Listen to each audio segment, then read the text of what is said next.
All right, welcome to Psych Adjacent. I'm your host, Dr. Thomas Hughes. Happy to be here for another week. Quick announcements. I don't have any announcements.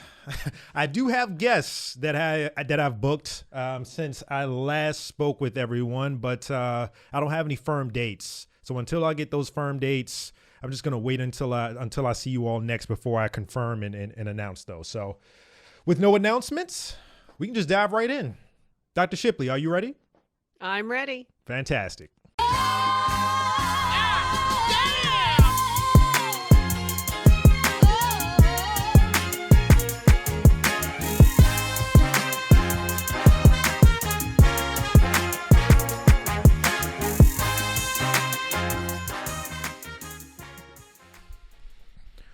All right, everyone. With me today is Dr. Nancy Shipley. Feel free to say hello to everyone, Dr. Shipley. Hello, everyone. You're a podcast host also. Does it ever feel strange the way we talk to people that we can't see? It is a little bit, but I actually, and we're seeing each other right now, on Right. Zoom. And so it actually is nice to see each other's faces. I think it feels a little bit more like a real conversation, but I think I'm old enough where I'm of the generation where I grew up talking to people on the phone. Right. And so Right. nobody does that anymore. And so, it actually wasn't that unnatural of a transition to have a Zoom conversation with somebody where you couldn't see their face, because I was like, it's old school. It's just like when we used to call each other. Right. I guess the difference here is, well, you know what? Never mind. We're just going to act like no one else is listening to us. It's just you and me. Pretty much, right? All right. So you attended Drexel University College of Medicine for medical school. You then attended Virginia Commonwealth University for residency in orthopedic surgery. You are the second person that I've spoken to this week that got at least a portion or all of their education from a school in Virginia. So I'm very happy to read that and see that. So Awesome. You completed fellowship at Orthopedic Research of Virginia, and you are currently practicing at Multnomah Ortho Clinic in Portland, Oregon, and you work as a team physician or a part of the team physician team for the U.S. ski and snowboard team. That's right. You've also given speeches at various public speaking events. I myself have heard you speak. I actually heard you speak for the first time on Clubhouse, which is one of the reasons why I thought it would be a great idea for you to stop by and tell us your story. So before we get to that story, though, could you give everyone a very brief explanation as to what an orthopedic surgeon does? So an orthopedic surgeon is a physician, and we can be DOs or MDs. I went to a school that awarded MDs, and we are physicians that undergo residency training and oftentimes fellowship training. So that's additional training as junior doctors in the care and the surgery of musculoskeletal issues. And so my subspecialty within orthopedics is in shoulders, sports, and arthroscopy, which is a minimally invasive form of surgery, and which I always explain to patients. I use a camera through a little tiny poke hole to look inside your joint and use those little poke holes to use my tools to do the work. And these are pretty much underwater cameras. We fill your joint with fluid. And so it's kind of a minimally invasive way to work on a joint. I do a lot of those surgeries in the shoulders and also in the knees, as well as your traditional open surgeries where we actually make an incision and look at everything. So it's amazing the technological advances that have happened. Since I'm a gadget person, so really? it was natural. Really? That's great. Okay, so that's the end point. That's where you are now, and that's what you do now. But one of the reasons why you're here is to talk about how you got to where you are now, right? So what was your inspiration for pursuing orthopedic surgery?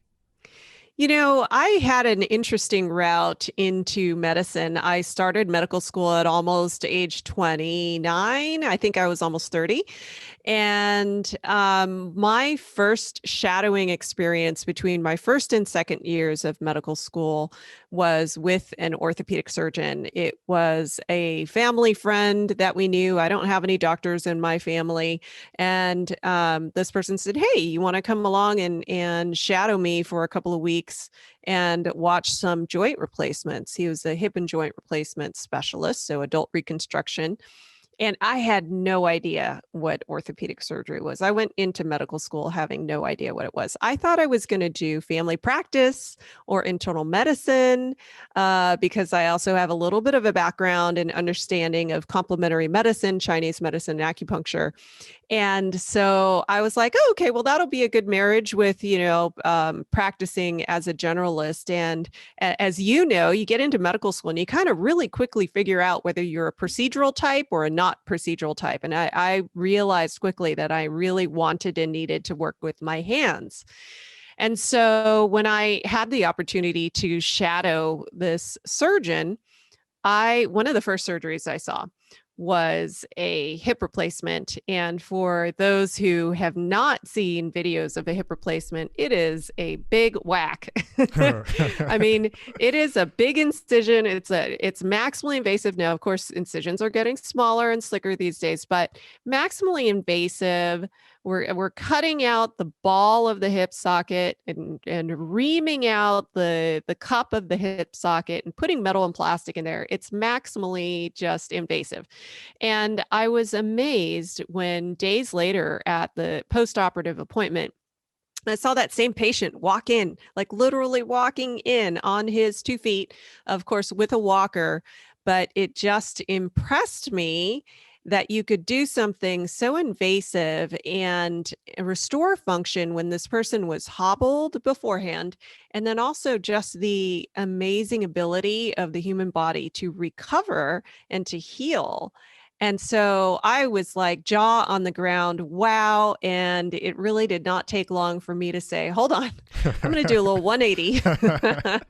And this is really intriguing. So when I made it to my third year rotations, and that's when we are out of the classroom and on the wards in the hospital, spending time in the OR as third year medical students, that's when I spent time with the orthopedic surgeons and I was 100% hooked. I was like, this is for me. There's nothing else. See, when people talk about why they went into a specialty, a lot of times, many times, when they describe it to you, that almost makes you want to pursue the field yourself. So I found you to be a very engaging speaker, right? I wanted to hear that because it sounds like you're really passionate about the job. Now, what is awesome is not just the way you tell the story, but you have a podcast titled The 6%, right? Right. Can you talk about why you were inspired to title your podcast The 6%? And I think that will illuminate why you being an orthopedic surgeon is such a fantastic accomplishment. Thank you so much. So the 6% with NancyMD is my podcast. I've been at it for not even a year, but it's kind of been in the vestiges of my brain for some time. There are only 6% women practicing orthopedic surgery right now.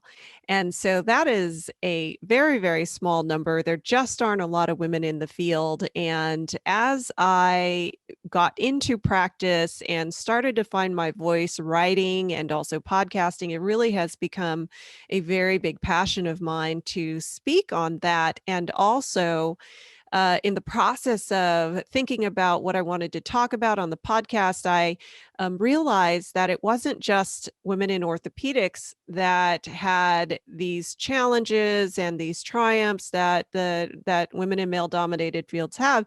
I mean, women in a very widely varied swath of careers have similar paths when they are in such a minority, and not just women, but you look at women of color, BIPOC, it's when you look at all of that the numbers are even smaller. And so when I started thinking about this and thinking about having conversations with women who have similar experiences, although very disparate fields, and thinking, oh, well, maybe I should start a podcast and interview these women. Um, I was trying to brainstorm for the name, and I came up with the 6% with NancyMD, which is kind of my nickname or my brand, so to say, online. Um, and it just kind of stuck, even though I talk to women that are not necessarily, they're not 6%. It might be 7, it might be 14. It had a good ring. So I stuck with it, ran with it. That's a great name. Thank you. It's an awesome name. There's a real story behind it. 94% men in the field, 6%. And I looked up the numbers. I think I did this a few weeks ago when I first invited you on. And most specialties, or at least a large number of them, have 90% or higher chances of matching into residency. And I think ortho is maybe 70%. I think maybe it's in the 60s. It's pretty low. So to have a 70% chance to match into ortho itself, a residency, and then to be just 6%, 6% of that matching class. Again, it's just amazing. It's wow. Yeah. Absolutely. I mean, it is a challenging specialty to get into. Most students that are applying to ortho kind of have their backup plan and will often apply to an interview at, double digits programs and rank all of them and then still have a backup plan. So it's probably the wise thing to do. But a little bit of luck, a little bit of grit, a little bit of hard work got me in. Well, for such a highly competitive field, one might assume that everyone in the field is the perfect candidate. Do you feel as though you were the perfect candidate when you apply for residency? No. There's no perfect candidate. Maybe we're all perfect, but I think that you really have to, there are obviously when medical students apply to these challenging residencies, there are various like tick boxes, right? That check boxes that you have to be able to check off. You need to demonstrate that you're able to think critically, you're able to take a test, that you're able to do well on your rotations. So there are a lot of things that one has to be able to do well to kind of even get through the doors to the interview process. But I think that's where once you get through the door and you get to your interview, that's where your individual personality and what makes you unique should shine through. And I think that's where a lot of the important decision making happens. I am in private practice, so I'm not involved in resident selection at this point, but I did serve as a committee member when I was a resident at my program and was involved with interviewing residents and helping to make the selection for incoming classes. And, everybody who is there has worked hard and has gotten the numbers and gotten the grades and the marks to deserve to be there, but there are a limited number of spots. And a lot of times the tiebreaker is the interview. And it's a lot of those non-tangibles where you get a sense of this, whether this person's going to have sound clinical judgment. Are they going to be a team player? Are they going to also at the same time be able to think independently? And those are some of the nuances that you pick up when you meet someone. And, I'll say there are a lot of, a little bit off topic, but, for me in practice, I am a partner of a private practice. Those are some of the same nuances when we hire staff. When I hire my administrator, you look at the resume, you look at the CV, and there are always things that are at baseline need to be present, right? And when you meet and interview somebody, that's where you kind of tease out who they really are and how they're going to integrate with the rest of the team. Okay. Did you ever have doubts about your decision to pursue ortho? No, I did not. Even when it was tough. I knew once I decided to apply for orthopedics and once I kind of made up my mind that that's where I was going to be, that I knew that that was where I belonged.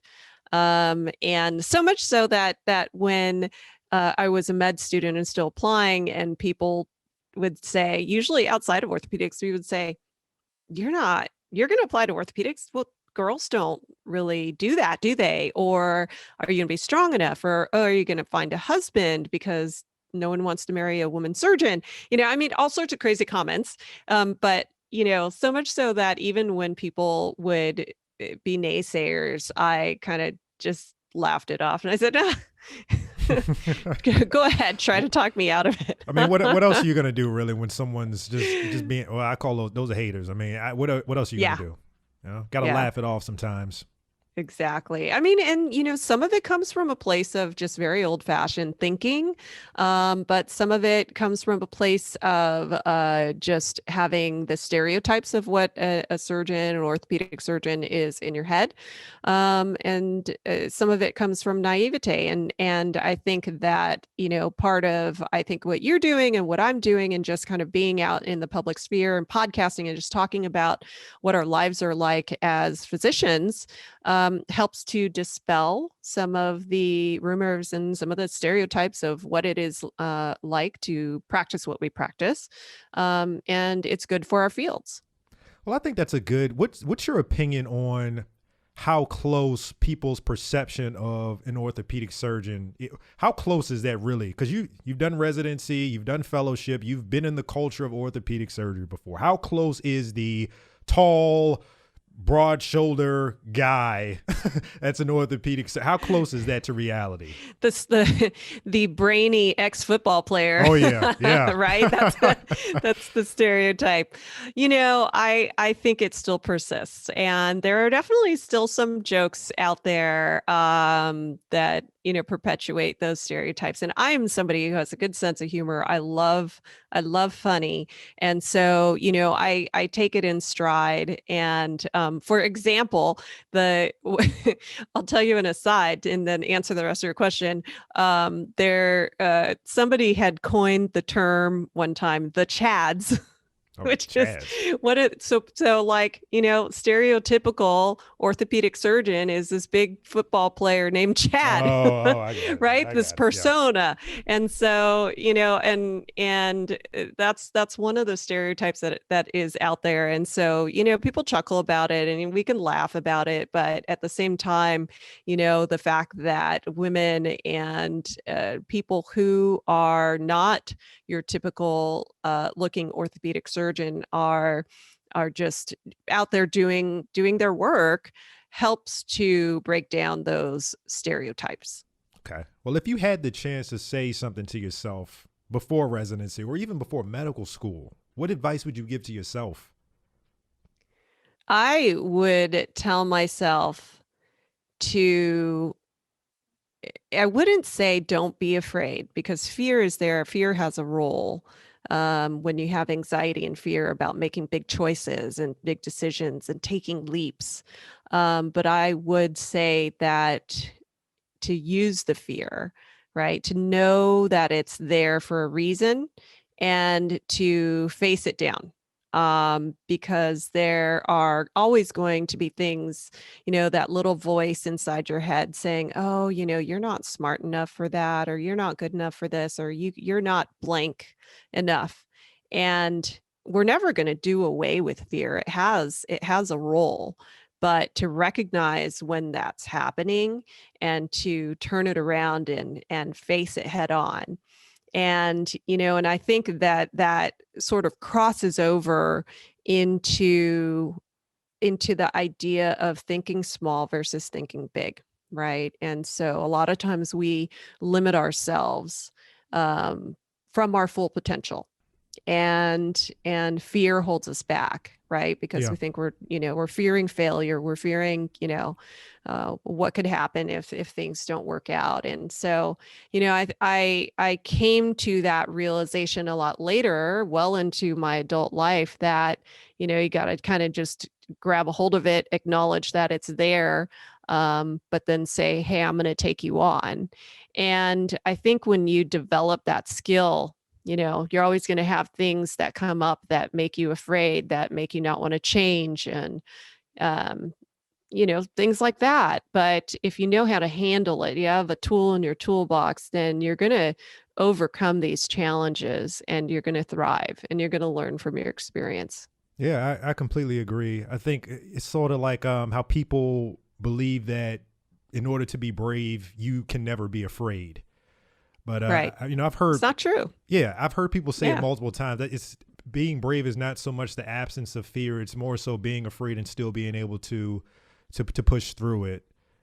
That's a much better Exactly. definition as a Yeah. psychiatrist, I think, in general, because the idea that you won't be afraid, you won't have any anxiety, is just not realistic. Right. Right. And a good illustration of that for me personally is that I have had a lifelong fear of public speaking. What? Oh, oh, excuse me. I know it's really weird. And I also am a speaker and I'm also a podcaster. Yeah, yeah. So, you got, at least I can say I'm a living example of that advice, right? And that, I used to just get palpitations and I'd get all sweaty. Like when I was in college, like it would like take me so much psyching up to even raise my hand to answer a question. I was terrified. And and I sometimes we tend to run away from those things that we think we're bad at. And one day I just said, you know what, I'm gonna turn that around. In one of my jobs before I went to medical school, I kind of realized, I was like, oh, I actually like being behind the microphone. I like speaking. I did have to like lie to myself and tell me that everybody in the audience was naked, and also that they were highly entertained by everything I said. And so like when I kind of fooled myself into thinking that, then like all that fear and anxiety like melted away, and then I had fun. I love entertaining people. I love making people laugh, and I love educating. And so, I realized that I actually like being behind a microphone. See, you're knocking down more stereotypes here about surgeons. They know more about psych than people know. Hey, I was a psych major. Oh, I think I did see that. I think I did see that. Yeah. I mean, what you're talking about is essentially exposure. And I'm Yeah. just telling you right now, I also don't like public speaking. I'm an introvert by my very nature. The fact that I have a podcast is sort of treatment for all of that. I'm much more outgoing. I'm talking to somebody I've never met before. I mean, this is all Yep. it's treatment, it's exposure. Yes. Exposure Right. therapy. Oh, that's that's awesome. Okay. Did you have mentors? Yes, I never really set up formal mentorships, but I would say that along the way I had a lot of informal mentors, and meaning that there were individuals that I knew I could get a straight answer out of, that I could go to for advice, and there were different mentors for different purposes.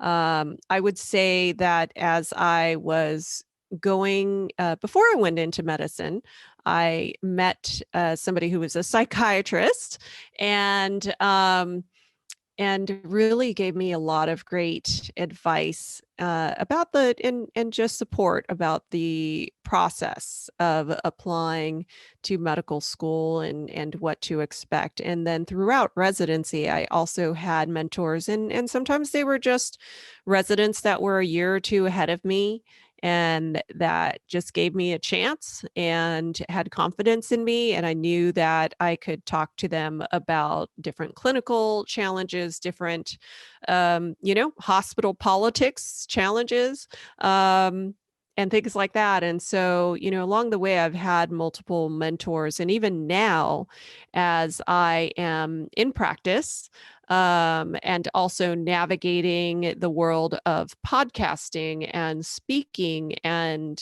trying to pursue my multiple passions, I have also garnered mentors in completely different fields, not even in medicine, who have been great guiding lights and great people to bounce things off of.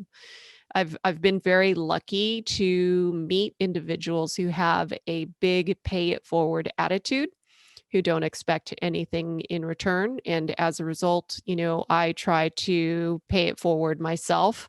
Um, And I'm always open to helping somebody out if they come to me for help or for advice or connecting them with somebody. Right. I love connecting people. Right.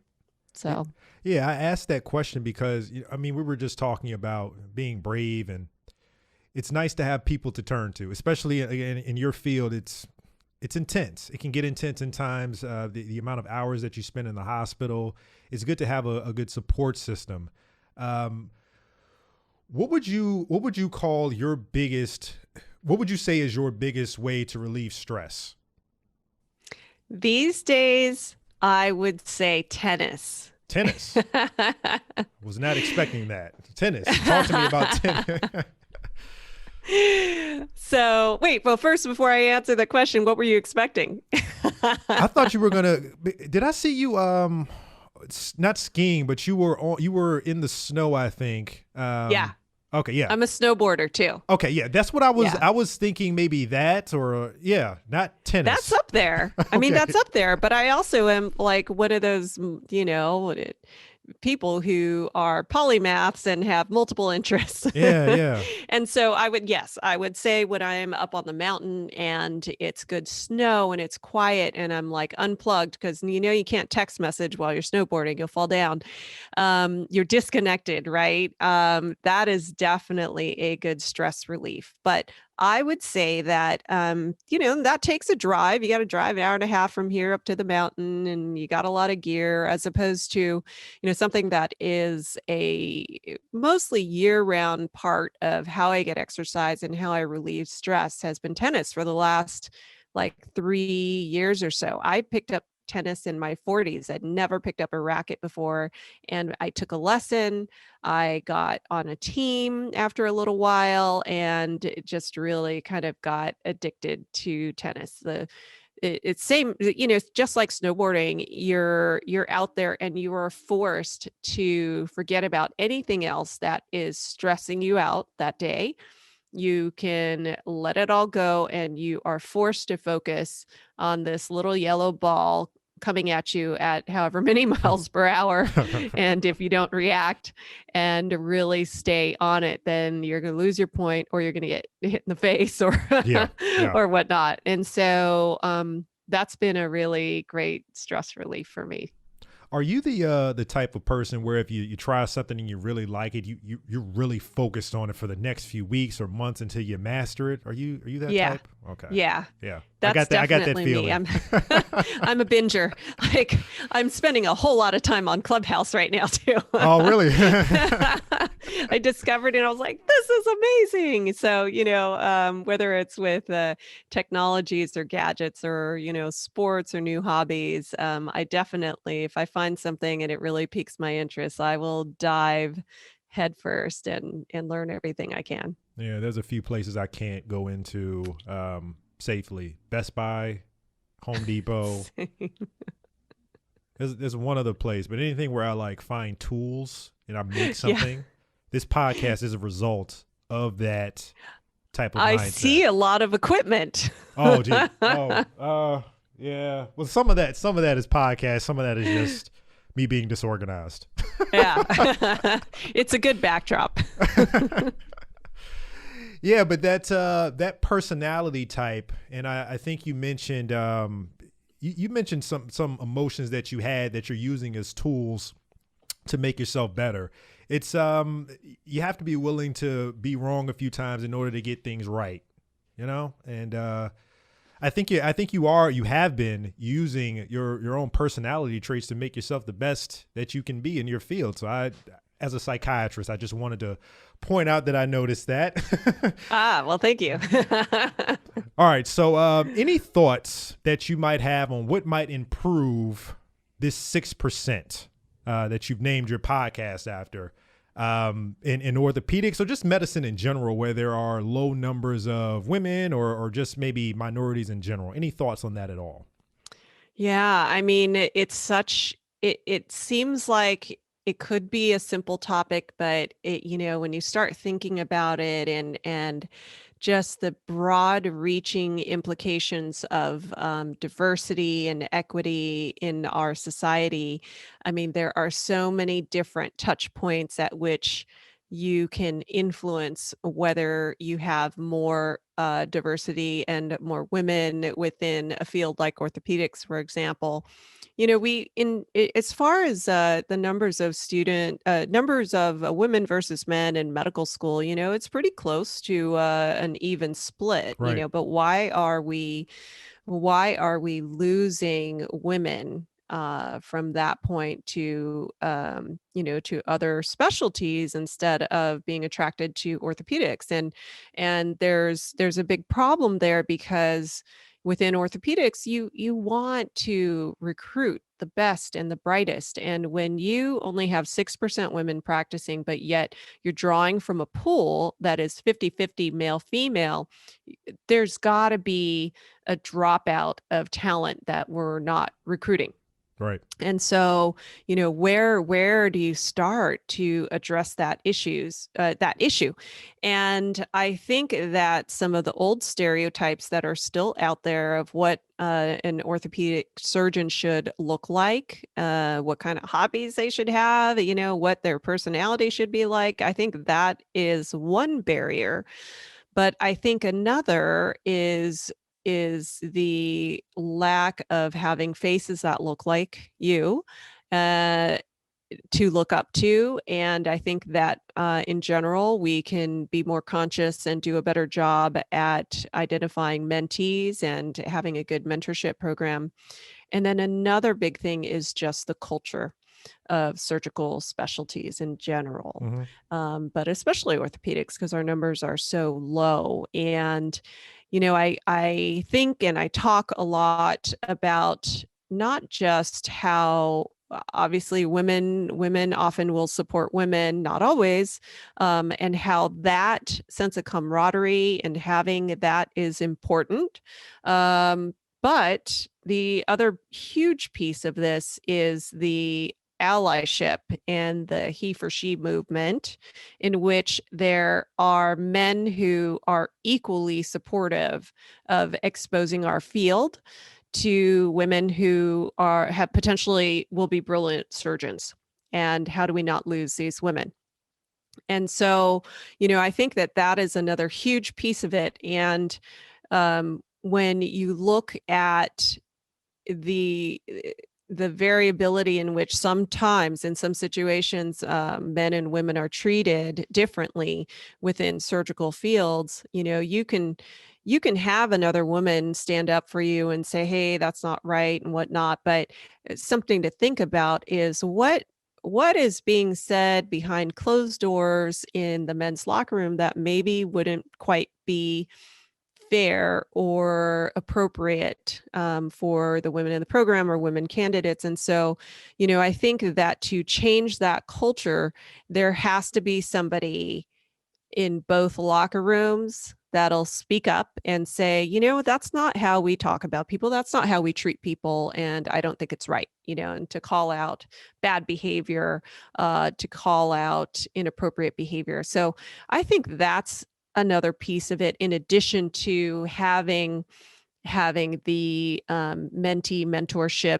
awareness within a residency training program to better recruit medical students. So long-winded answer, but gosh, it's so complicated, and we could even go further back and talk about, the drop off of interest in STEM in girls that are, at the middle school level. And, and you have that, but yet you have a 50-50 split at the med school level. But then you look at some of the more highly technical, hands-on subspecialties and specialties within medicine, and you get that drop off of women. And I think that goes back to the loss of interest in things like the mathematics and the engineering, and et cetera, at a younger age.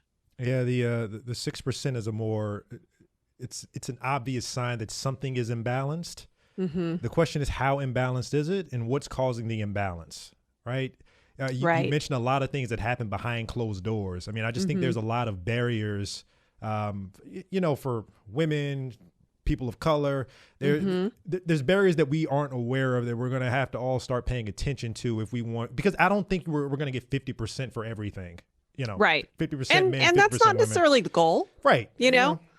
you want the barriers, whatever barriers might be present, to not be there. And the Right. 6% will increase to whatever it is, 15%, 20%, 30%. Yeah. We don't know. Right. But certainly paying more attention to the barriers is definitely the goal, and investigating what those barriers are.